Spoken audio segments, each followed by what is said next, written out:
on my cape. Yeah. So he after all the work that he did to bring solar to Puerto Rico after Hurricane Maria, he jumped on it after Dorian hit the Bahamas and knew that they were going to need some capacity of solar, and so he just jumped on it and fabricated this incredible solar generator trailer that's movable and can be relocated to different community centers and community hubs, and we've brought it to the Center for Subtropical Affairs to showcase what a power source can do for a temporary use space. In the Bahamas, it's meant to really sustain different community hubs that are central. We're going to immediately put it to use by harvesting wood and using electric chainsaws. So it will be a portable power generator for our electric chainsaws to harvest the fallen timber wood and utilize that timber wood in the rebuilding and recovery efforts by providing job skill training for locals and immediate job opportunities, as well as to utilize the resources that are on the ground readily available for the rebuilding process. And Casey Zapp is just thrilled to have it at the space. Going to do everything we can to help fundraise so we can get it over to the Bahamas for the people that need it. And tomorrow night, it's really incredible that there's going to be a conversation about pine rockland pollinators, because essentially these pines in the Abacos are part of a pine rockland system, very similar to the pine rockland ecosystem that we have here, slightly different, but very similar. And so the Sierra Club has donated a portion of money to help this effort, and we're going to be working with the Bahamas National Trust and the Nature Conservancy to really initiate a sustainable forestry management system, as well as provide immediate sustenance for the local rebuilding efforts.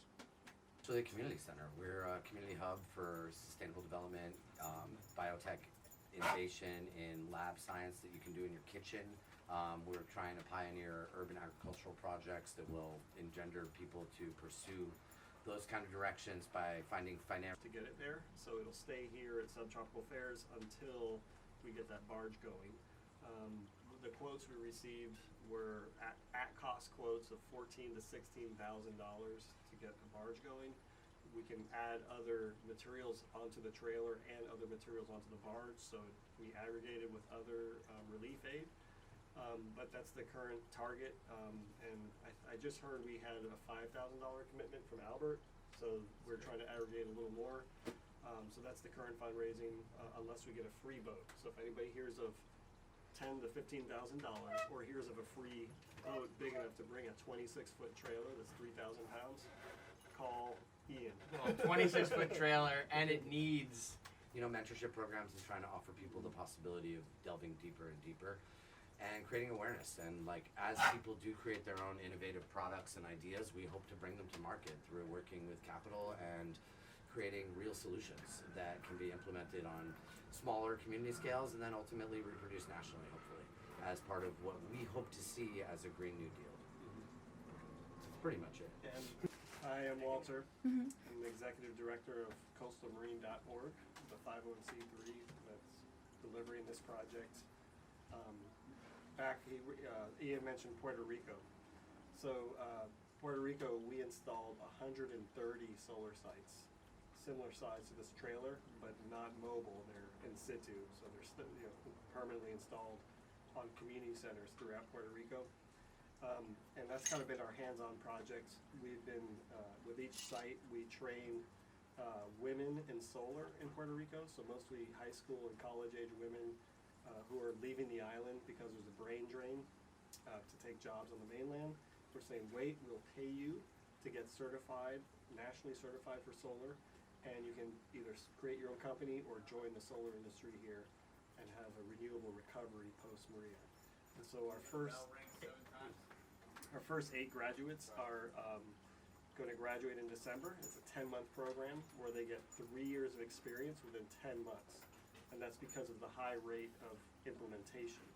So it's that they're going to do 100 sites each person, and that's like 3 years of experience, because you normally do about 20, 30 sites a year for solar. And that means they're enter mid-level as leaders in the industry, why women? Because it's only 15% women in the solar industry in Puerto Rico, and we need a just recovery. We need all hands on deck economically. So it's both an equity project and an energy project. Furthermore, Bahamas, Dorian strikes. While I'm discussing our nonprofit, coastalmarine.org, my day job is local office landscape and urban design, or LOLA. We do a lot of resiliency projects for cities around the world. And so whenever we're working in a new place, such as Abaco, where a celebrity commissioned us to design their dream eco-luxury residence, we found out that the community was devastated. The people who build our projects aren't going to be able to get back to build our fundraise and build this 8 kilowatt solar generator that works off-grid and can be a shelter and a rain collection device as well. There is a network of smaller and larger organizations in this ecosystem, that it's not just about building a generator, we got to get it there. And the stewardship is being done. It's called the rock crawler. It's the last truck to be made that didn't use computers to build out the engine. So that means it's all analog, and thus repairable and resilient, and could possibly be converted to veggie oil, which is important in a disaster zone, that we squeeze some coconuts and get coconut oil and run it off that. Cheers, gentlemen. Yeah. Wow.